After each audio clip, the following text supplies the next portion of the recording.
This is Crazy Dee TV. I'm standing here with Nina Turner. Now the first thing I want to start with, like I was telling you off the tape, I remember you first being my concert person. Yes. Okay. Then what happened was I turned on the public access, and I saw you at Tri-C teaching a Black History class. Sir. And I tuned in. I can't remember what day it is. I want to say it was a Tuesday. It was I tuned Tuesday, in Thursday. every Tuesday to watch Nina Turner talk about, and I learned so much. I learned about the nadir, Yes.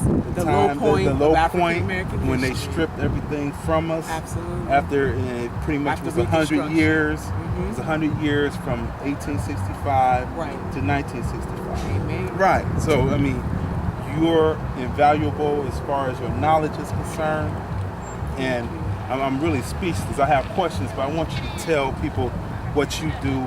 Everything from Tri-C, Yes. professor to the Senate Thank in you. Ohio.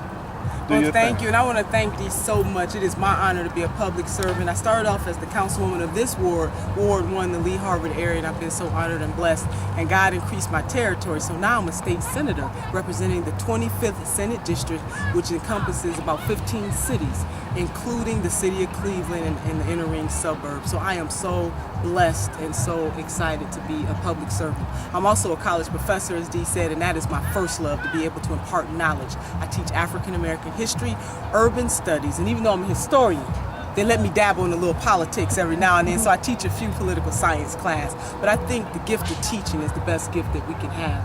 Each one teach one. We should be able to impart knowledge and strengthen people. You know the saying that talks about you can give a man a fish or you can teach them how to fish. I believe in teaching folks how to do for themselves. Okay. I was talking to your father before Yeah.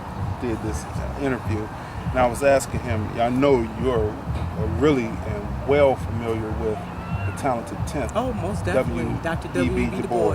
Right. Yes. Do you think in the political climate and the social climate today that still stands, because he was really writing that to a white audience? Yes. When you read the piece. Yes. And he was trying to show that the Black man, he was speaking on men, but it really encompassed women. Right. That the Black man and woman were human, and through education we could prove our worth. Yes. Does that segregation that he spoke of, the infection and the group of people who would destroy the Black community versus the talented tip, does that still stand relevant today? I think in a lot of ways, and I think what Dr. W.E.B. Du Bois was really saying is that those of us who God has gifted in a certain way, we have a moral and fiduciary obligation to give back to our people. And so he was trying to lift up. Some folks thought he was an elitist, and maybe he was in a way, but he wanted to use those gifts, and he was saying to the people like himself, like the Thurgood Marshalls of the world, even though Thurgood Marshall was not born at that time, but he was saying to his contemporaries who were educated and gifted that you are not necessarily better than your other brothers and sisters, but you are gifted, and who God has chosen and called, you have a greater responsibility to serve. So I think that call to service is still there for the people that God has blessed. And you know, our education rates, I mean, our dropout rates among African American males is abysmal in the 21st century. So yes, what Dr. W.E.B. Du Bois was talking about in the early 19th century is still very much germane to the 21st century. And then Booker T, which was really his Nemesis, his opposite, but it was the yin to his yang. Right. Because you've got to remember now, Booker T. Washington was a slave. And so, but he understood how to navigate the halls of power. And so what he said is that he said to white people of that time, he said Black people and white people can be like one hand, 5 fingers, separate in all things that's social. But when it comes to the movement of this nation, we can be together. He was not a sellout by any stretch of the imagination. We got the Tuskegee Institute because of this man's brilliance. He understood how to work with the white people of his time. And it was the complement of Dr. W.E.B. Du Bois and Booker T. Washington that made the whole.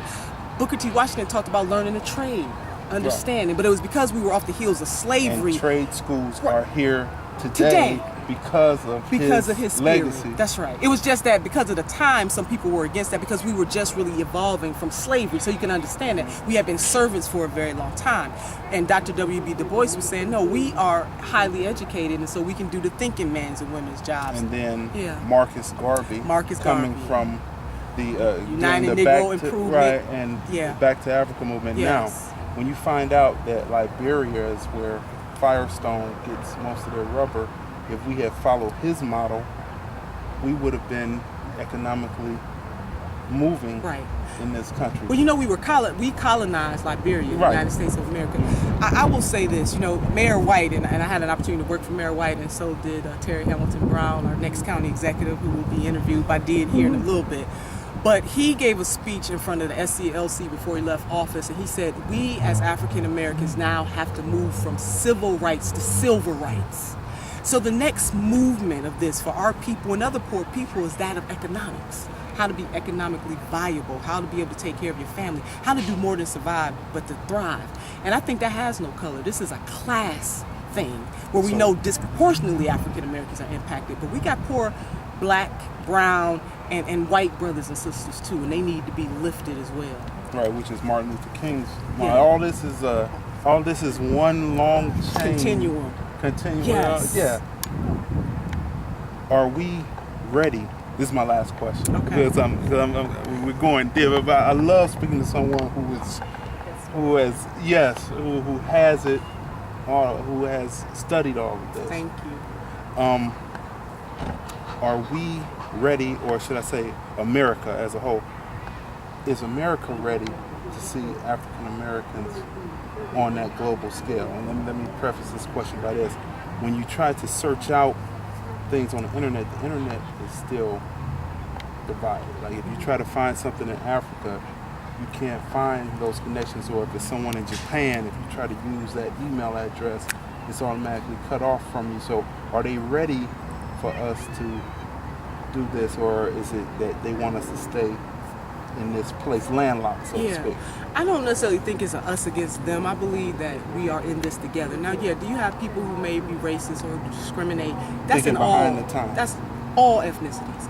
But the order of the day, we may not, and I say this a lot when I go out and I tell people, we may not have been on the same boat when we all got here. Your family, your ancestors may have come through Ellis Island mines may have come on shackles and chains.